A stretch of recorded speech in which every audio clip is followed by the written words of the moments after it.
The following program is sponsored by Friends of Life Outreach International.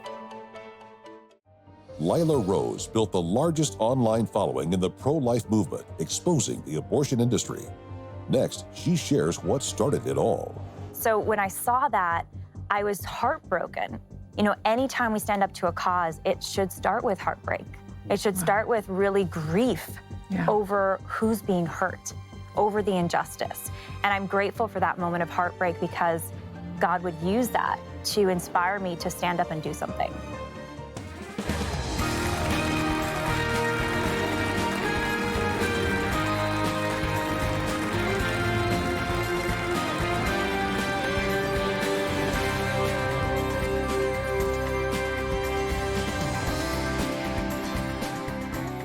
Welcome to Life Today. I'm Randy Robinson. Sheila Walsh is with me as always.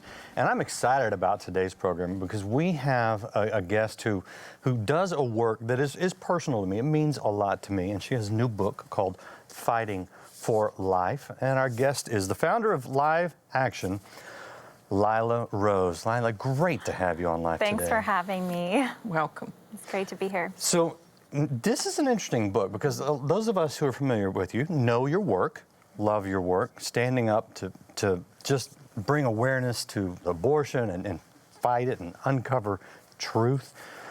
But you get very personal in this book. Take us back maybe a few years to some things that we don't know so that we can see what kind of formulated you. Sure, of course. So I wrote Fighting for Life because there's a lot of causes that need to be championed today. And I see the fight for life for the preborn as the greatest human rights issue of our day. I you know, agree. almost 3,000 children killed legally each day just in the US alone. The global death toll is over 100,000 children every day. And it's being done in the name of women, which I think is really disrespectful to women to say that to take the life of a child is for us. So I wrote it to really provide a manual. What does it look like to stand up in the midst of controversy, when there are obstacles, when society seems to be against you, and how important it is, especially for Christians, to do that.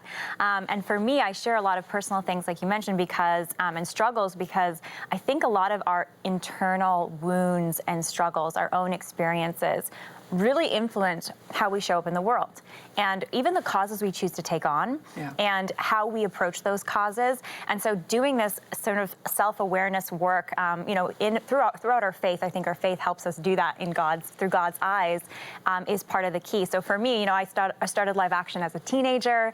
I had this realization about abortion, moral clarity, which I'm really grateful for. I feel as a gift from God at a young age. And I just thought, okay, this is the fight. I got to do something.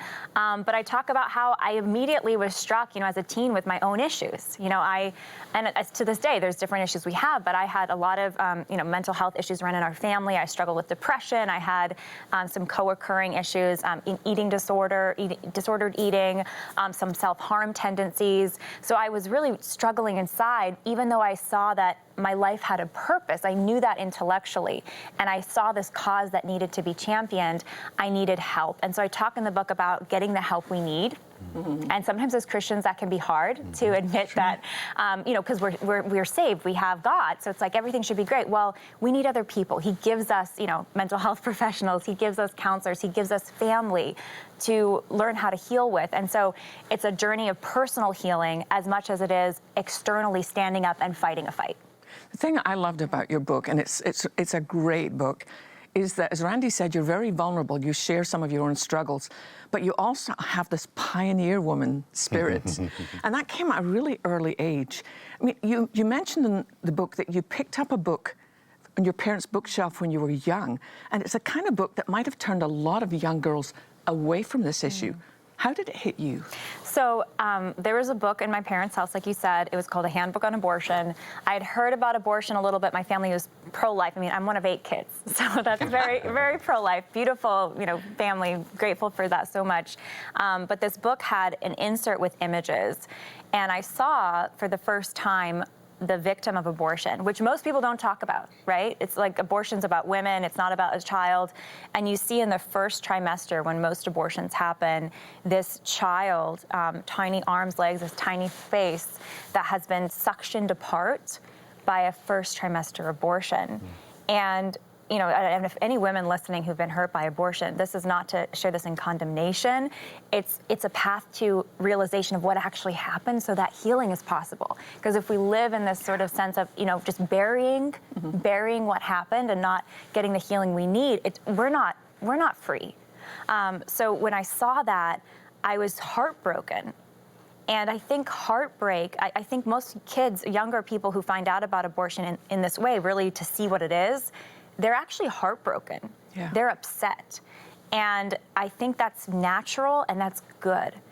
Anytime we stand up to a cause, it should start with heartbreak. It should start with really grief over who's being hurt, over the injustice. And I'm grateful for that moment of heartbreak because God would use that to inspire me to stand up and do something. And you have done some amazing things, especially at such an early age when you started. But there's an interesting thing that is in your book, where you had a dream as a very young child. And I don't mean just a desire to do something, literally a dream that I think was a seed planted by God into your heart. Tell us about that. Yeah, so I think, I had a vision as a young girl that it's possible to make our country and our world pro-life.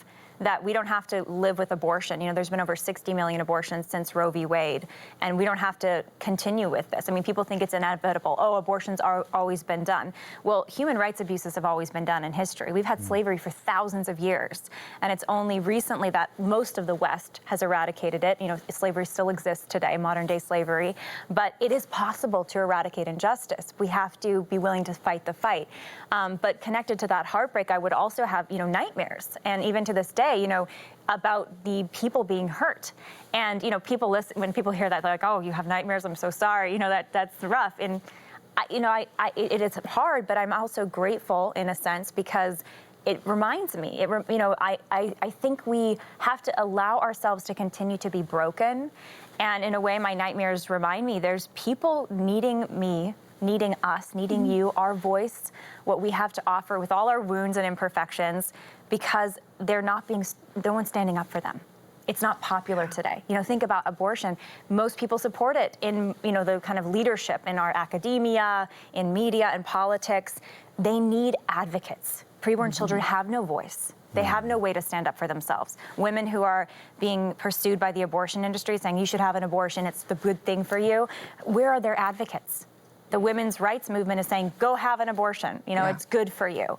We need to be their advocates. So in that sense, those dreams and that vision, the nightmares and that vision give me fuel. And I think we all need that fuel.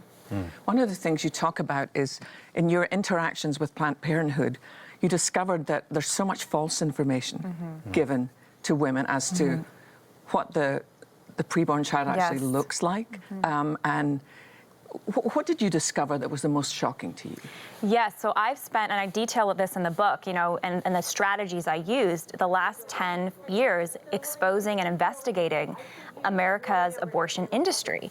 And that's led by Planned Parenthood, like you mentioned. They're the biggest abortion chain. They get $1.7 million daily in taxpayer dollars. Daily? Daily, $1.7 million. That's crazy. And they're killing over 900 children every day. In America alone. They have international affiliates who also do abortions. So this is the greatest scam, I say. They used to say tobacco was healthy. The greatest scam today, that abortion is women's health care.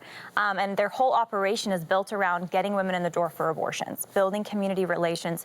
Their abortion numbers have gone up in the last 10 years. While their other services, most of the rest of their services have declined. And we've documented my first time undercover in an abortion clinic because I saw when you're fighting injustice, you have to expose the injustice. Otherwise, it's normalized. People get used to it. They think it's not a big deal. So I went undercover and I exposed in 2 abortion clinics sexual abuse cover-up. I pose as an abuse victim. This is one of the many injustices connected to the injustice of abortion, where young girls or sex trafficked victims are sent or taken by abusers to abortion clinics that won't ask questions for secret abortions. And even though they're required by law, Planned Parenthood is required by law to report, they don't. When they see a little girl, they don't see her as what's going on, who's the boyfriend. They see her as an abortion client. and they don't ask questions, or they even tell her to lie about her age on paperwork, which is what they told me. They said, lie about your age, say you're older than you are, because I said I had a much older boyfriend and I was pregnant, and they said they'd get me in for a secret abortion. So parents don't know, who is this girl a runaway? Is she a sexually trafficked victim? They don't care. And, over the years, we've documented court cases where Planned Parenthood actually has been sued or named in lawsuits of young girls who have sued them for covering up their abuse.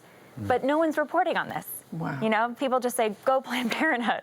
That's the message in media. How do they get away with this? I mean, seriously, you would think that we would wake up and go, okay, look, even if you're pro-abortion or pro-choice, we would say, okay, you at least got to go by, play by the rules and not cover up sex trafficking. Yeah. I mean, you would think there would be at least some level of common sense, but there seems to be none. What's going on?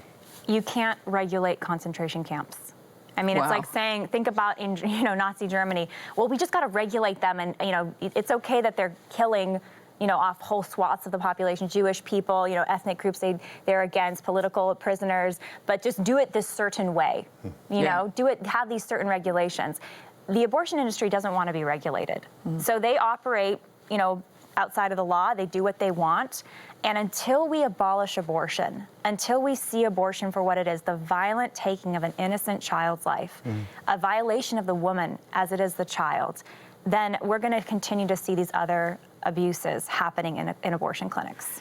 I'm thinking of our viewers watching at home, probably like me, horrified by the statistics, but maybe a little anesthetized by the problem and like, well, what can I do? Yeah. One of the best things you do in your book, Lila, is that you give us a game plan. Talk about that. Yes, I'd love to. So, and that's the hope that I have. I mean, this problem doesn't have to keep happening. I talk in the book about how we're each called to stand up. It doesn't matter, your insecurities, your wounds, your past. It doesn't matter. God created you at this time in history for a particular reason. And some of the things I share, first of all, is equipping our minds and our hearts. I talked about heartbreak and the importance of letting ourselves really be broken for those that are being hurt. I talk about heroes, the importance of having people that we look to that can inspire us, that show us how they blazed a trail when there wasn't one, to stand up for what is right. Corrie ten Boom is one of my heroes. Mine too. The Hiding Place. I talk about her as an example, but she risked her life. Her and her sister risked her life and her father to house Jews during the Holocaust, and they were sent to a concentration camp. She was almost killed. Her sister died there, but she risked everything for others, people she didn't even know. And if we have heroes like that and we're serious about those as our heroes, it puts it into perspective for us. What are we willing to do to fight for life? And so then I share tactics and strategies. Like part 2 of the book is, getting into that. And, it can be as simple as calling up a pro-life organization locally and saying, how can I help? Calling up your pregnancy center. What can I do to volunteer? Showing up at the abortion clinic for 30 minutes, quietly, peacefully, to pray. Wow. We have done that. Our youth, we work with a lot of young people, they do that. Women just will drive right by. They won't show up to their abortion appointment because they were praying on the way there to God, if there is a God, let there be a sign not to have this abortion today. And that person, you, maybe by yourself, praying quietly, might be the sign that someone's praying for. That's how God works. So there's lots of practical things to do, but I think the core of it is the mindset of being willing to step into the fray. Right. Being willing to be uncomfortable, being willing to break your patterns of your normal life, because we all have our patterns, right? Sure. We pick the kids up from school if you're a parent, or you drop them off, or you Zoom school, I don't know, you go to work, you go to church, whatever. Break a pattern and say, this Saturday I'm gonna go pray outside the clinic. This afternoon I'm gonna go volunteer. Today I'm gonna finally talk to my sister or my sister-in-law about abortion, Or I'm gonna reckon with the abortion in my past, or someone in my past. I'm gonna get the healing I need. Right. I'm gonna talk to my pastor. We gotta do a full-time pro-life ministry. There's so many ways to get involved. One thing I find very interesting, because people are watching you and listening to you, and they're thinking, wow, she's amazing. And I agree. Me too. But you mentioned it earlier in our conversation, and you talk about it in the book. There was I think some spiritual forces coming against you to thwart you in the work God had called you to do. And I would gamble to say that you probably didn't feel like you were qualified or able or all these things. What was it that got you past that to step out and do it? Yeah, and there's a whole chapter just about imposter syndrome, which it's this syndrome that actually happens where people who are trying to do something, even in career work or cause work, a calling, you're like, I'm not qualified. Who am I? Who am I to do this stuff? Like, I'll just cheer other people on, right? Yeah. And there's certainly I mean, to this day, you know, the more you fight, the more you have, the bigger the obstacles. But the more you are willing to get up again, the more inner strength you learn, you discover, and that's how God works. And you know, that's what the lesson is, God always gives you what you need for the day. Right. Get up and try again. Doesn't matter how many times you fail, you get up and try again, and you get the help you need. You know, over the years, mentors, coaches, find heroes. We need people. We're not meant to do this alone. Sometimes we'll feel alone, but having people to look to ask questions of, that is key. And I think that has been my secret, you know, along with obviously faith, and God gives those people to persevering. You know, honestly, for me, one of the most significant things you've said that has convicted me most is if you look at social media now, even amongst us within the church, there's a lot of anger, not necessarily a lot of heartache. And I think what you're saying about allowing our hearts to be broken is really key, because when we just come across as angry people, I mean, who wants to listen to angry people? Well, I mean, and what's the goal? Are we trying to persuade people, or are we trying to win people? And I think there's a role for anger. Anger can be healthy, but if anger is just eating us up inside and turning us inward and making us hateful, that's not of God. But if it's anger because we want to set injustice right, and it's really driven by heartache. I mean, Jesus is always, throughout the Gospels, he's weeping. He cries over the death of Lazarus. He cries in the garden. He weeps in the garden before the crucifixion. Lord, let this cup pass. He's feeling. And I think, you know, back to the imposter syndrome, it's another key. If we are driven by wanting so badly to help those in need, if we're letting ourselves feel for them, that will overcome, I think, a lot of our own insecurities. It's no longer about us and, oh, I'm not good enough. Keeping our eyes turned inward. It's now looking outward and saying, I'm imperfect, but I'm going to show up. You know, I'm going to do what I can. Boy, that's good. And you know, there are injustices in this world, and yet we are called. Sheila, are we not called as believers, as followers of Christ, to set those injustices right? Well, there are some things going on right now that you can do something about around the world.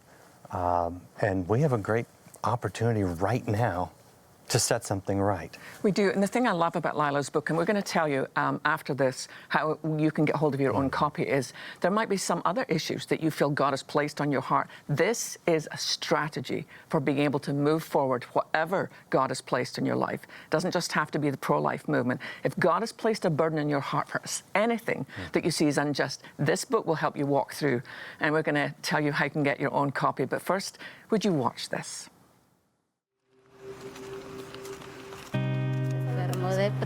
My name is Miriam Venegas. It was sudden. He was 5 months old. He had never been sick. I was carrying him in my arms, and then I felt he had quit breathing. He couldn't breathe, and he didn't want anything. Here is where I saw my son die. The doctor said it was the water that took him. For a grieving mother, this somehow hurt more. Miriam had given everything as a mom, but giving her son Tyson water to drink wasn't optional. Unfortunately, neither was her water source. River water, contaminated. Left with no choice, Miriam gave Tyson water that attacked his body like a poison. That morning, my son woke up feeling bad, vomiting, and wouldn't eat.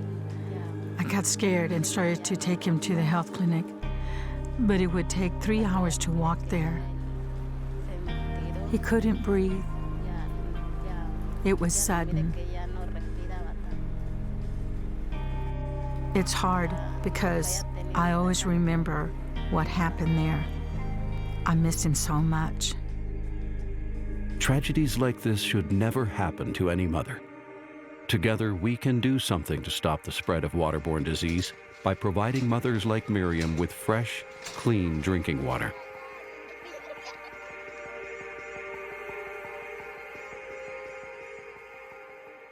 That's the look that should be on a child's face. Smiling, eyes bright.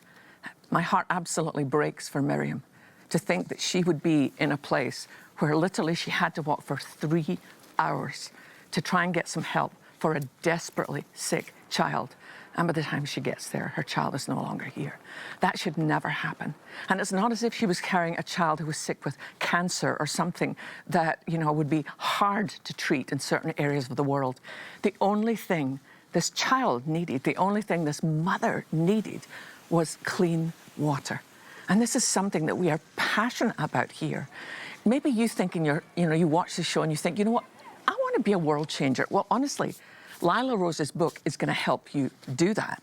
And I want to send it to you. But what I want to ask you is, would you help us be the answer to the prayers of some mothers right now? We've made a commitment, Randy, to drill 350 water wells, which seems like an overwhelming, but when we all do our part, this is very doable. Yeah, and can you imagine the look on a child's face, even on a mother's face, when they walk up and there's that clean water coming out of that well that's placed right there? Well, you can put a look of joy and gratefulness on thousands of children's faces. In fact, one well, which an average cost of $4,800, will typically service at least 1,000 people for a lifetime.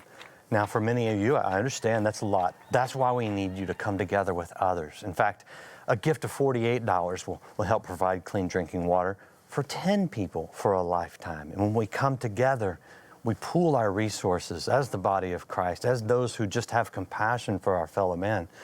We can reach that goal, Sheila, that you mentioned, of reaching into 20 nations with 350 wells. And I got to tell you, if you will exceed that, I know we can pass that goal, but that's the goal for now.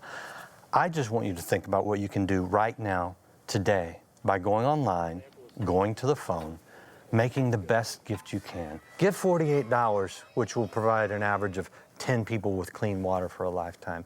Give $144, which will provide that water of life for 30 people for a lifetime. Or if you can drill an entire well by yourself, $4,800, do it.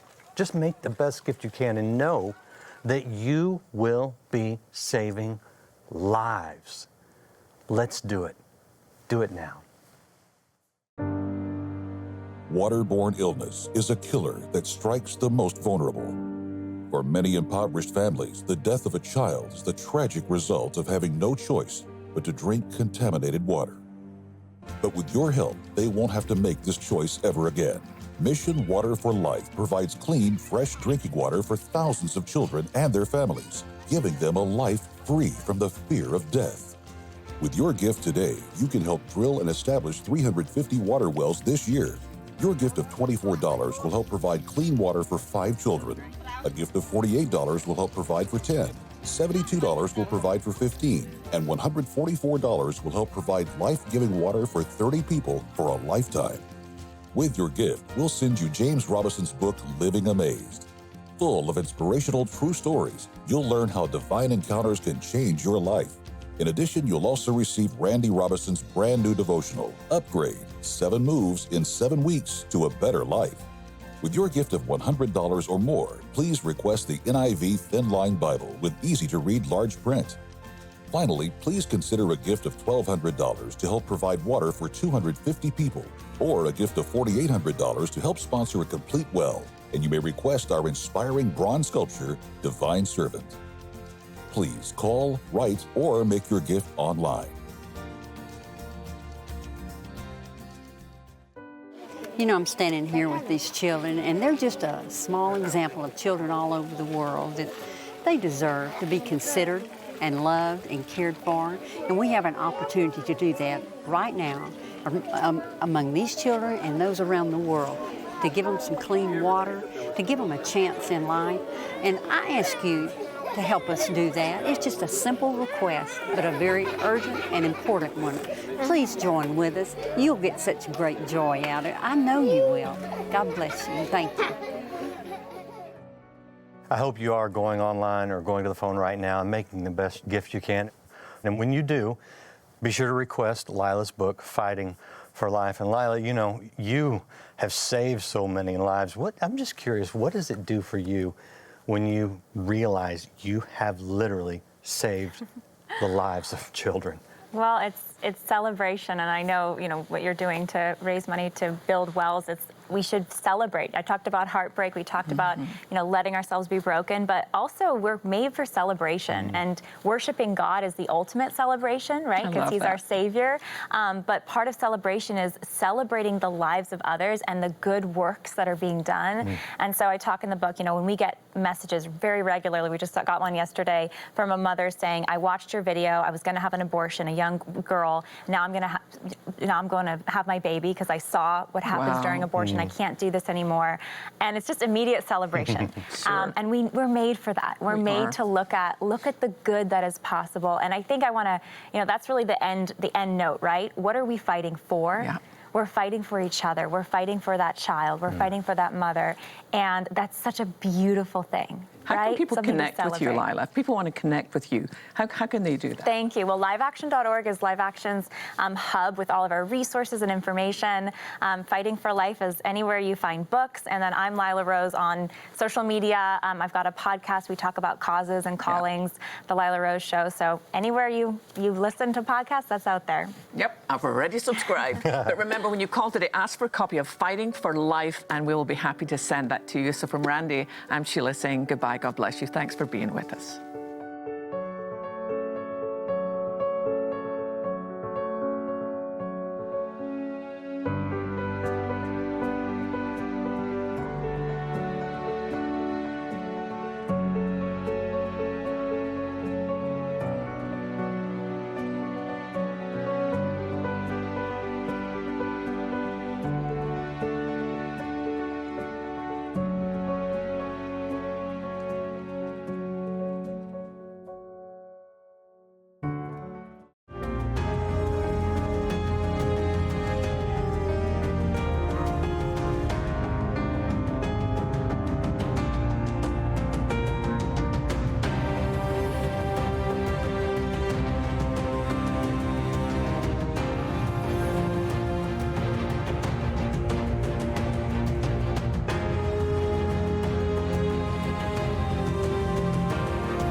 Dad, I've always had this unrealistic standard of what it looks like to save the world, and you're telling me one woman where she was doing chores in her home opened the door for you? Life Today is made possible by the supporters of Life Outreach International. Your gift will be used exclusively for the exempt purposes of life. The ministry features specific outreaches as examples of the programs it supports and conducts. Gifts are considered to be without restriction as to use unless explicitly stipulated by the donor. The ministry is a member of the ECFA.